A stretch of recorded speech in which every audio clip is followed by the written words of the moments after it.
Lucas, ta formation pour devenir un maître Math Jedi dès aujourd'hui se poursuit. Oui, maître. Merci, maître. Voici le 23e exercice.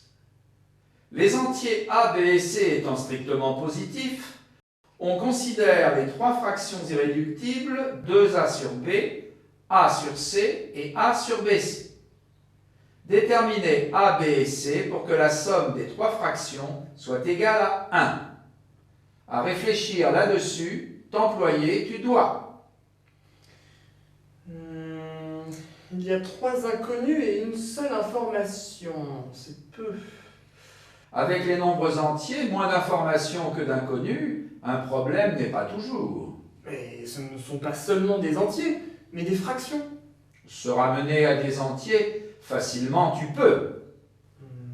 Bon, alors je peux écrire 2a sur b plus a sur c plus a sur bc égale 1. C'est-à-dire 2ac plus ab plus a égale bc. Bon, et maintenant... Avec les entiers, les multiples et les diviseurs appréciés sont souvent. Ah, alors je peux factoriser par a. Et j'obtiens a facteur de 2c plus b plus 1 égale bc. Et donc je peux affirmer que a divise b fois c. Mais vous avez dit que la fraction a sur c est irréductible. Donc a est premier avec c. Et donc je peux appliquer le théorème de Gauss et j'obtiens que a divise b. Mais on a aussi que la fraction 2a sur b est irréductible. Donc 2a est premier avec b. Donc a est aussi premier avec b. Mais j'ai donc obtenu un nombre qui est à la fois diviseur d'un nombre et premier avec lui. Et comme ce nombre est strictement positif, eh ben c'est forcément 1. Donc j'obtiens que a égale 1. Déjà une inconnue tu as trouvé, et l'équation tu n'as pas perdu. Heureusement, il n'y en a qu'une. Donc, dans la même direction de poursuivre, il est bon. Alors, l'égalité devient 2c plus b plus 1 égale bc. Je peux écrire ça en disant que c'est 2c plus 1 égale b facteur de c moins 1. Et le cas c égale 1 est impossible parce que sinon j'obtiendrai 3 égale 0.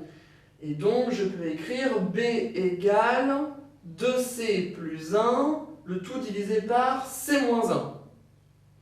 Donc c moins 1 divise 2c plus 1, et alors... Que pourrais-tu faire pour que c une seule fois apparaisse? Ah, je peux écrire que b égale 2 facteur de c moins 1 plus 3, le tout divisé par c moins 1, c'est-à-dire 2 plus 3 sur c moins 1. Et j'obtiens alors que b égale 2 plus 3 sur c moins 1... Ah oui, je peux donc affirmer que c moins 1 divise 3, et comme c moins 1 est strictement positif, j'obtiens que c moins 1 égale 1 ou c moins 1 égale 3. Donc c égale 2 ou c égale 4. Alors, si c égale 2, j'obtiens que b égale 5, et si c égale 4, j'obtiens que b égale 3. Bon, alors maintenant je vérifie mes solutions. 2 cinquièmes plus 1 demi plus 1 dixième, ça fait bien 1. Et 2 tiers plus 1 quart plus 1 douzième, c'est bien égal à 1. Donc j'en conclus qu'il y a 2 triplés solutions, qui sont les triplés 1, 5, 2 et 1, 3, 4. Autre chose à dire tu as? Non, maître. À son terme, ta résolution est arrivée. Que la force mathématique soit avec toi.